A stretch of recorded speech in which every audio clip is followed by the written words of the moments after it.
Cool.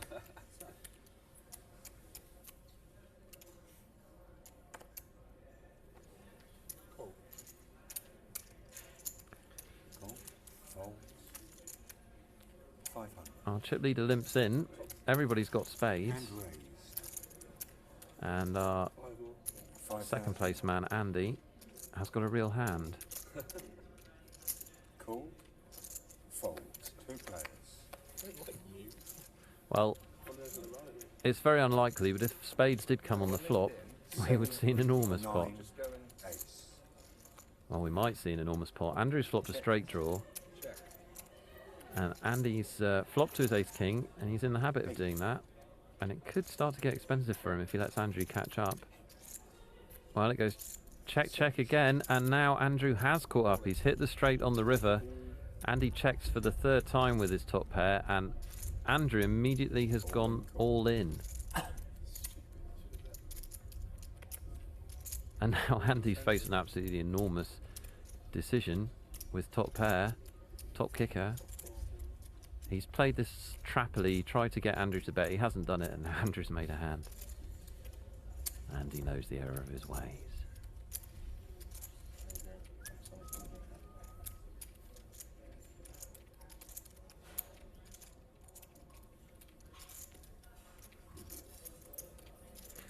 It's not the greatest bet in the world by Andrew because it's very hard for him to get called. And he folds the ace-king face up.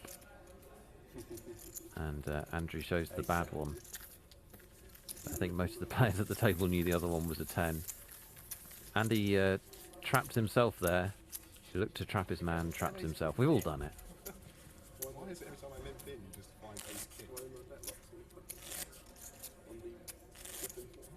Well, Andrew didn't get paid there, but he hasn't stopped hitting cards. We've seen that pattern all the way through. And if he keeps hitting cards like that, it's going to be very tough for these other players.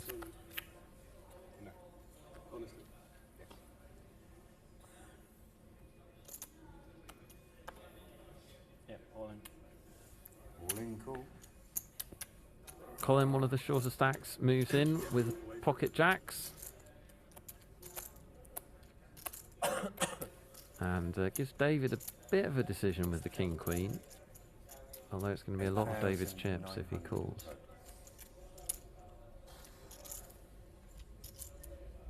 Should respect under the gun.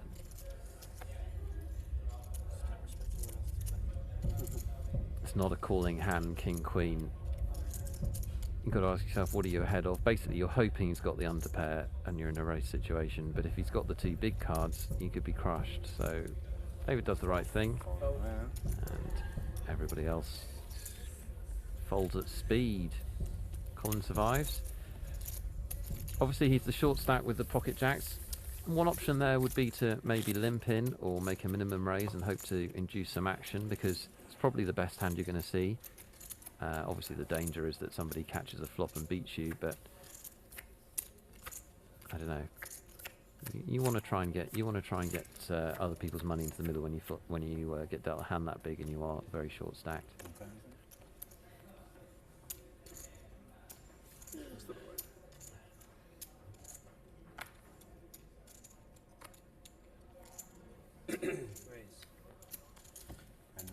Stephen now with the ace-queen off.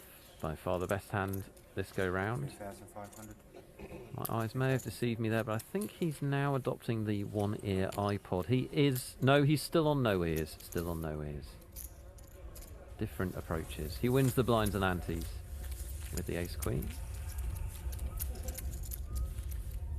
Stacks his chips.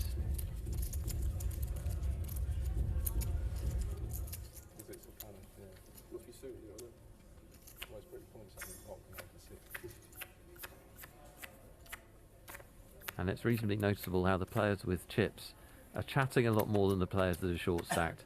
Chirping chips, we call that. Obviously, that's why I'm always talking a lot at the table. Just because I always have a big stack is what I'm saying there. I can't back it up with factual evidence, but it makes me look good. And I've got the microphone. All in from Davey. He's found a pair of 9s. Makes the move. This is going to be the pattern of play for a little while, I think, until the short stacks either double up or are knocked out.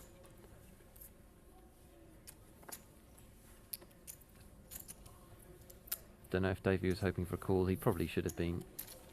Hard to steal your way back into contention when you're that short. You're really looking to double up. 4 of our players really looking for that double up. 10,000 and below with the blinds this big. Andrew Willis just keeps extending that lead. 81,000 in chips. He should cash it in and buy a villa in France. Can anyone catch him? Well, that's the end of part 2. The action is still unfolding, but we need to take a short break. We'll be right back with lots more poker.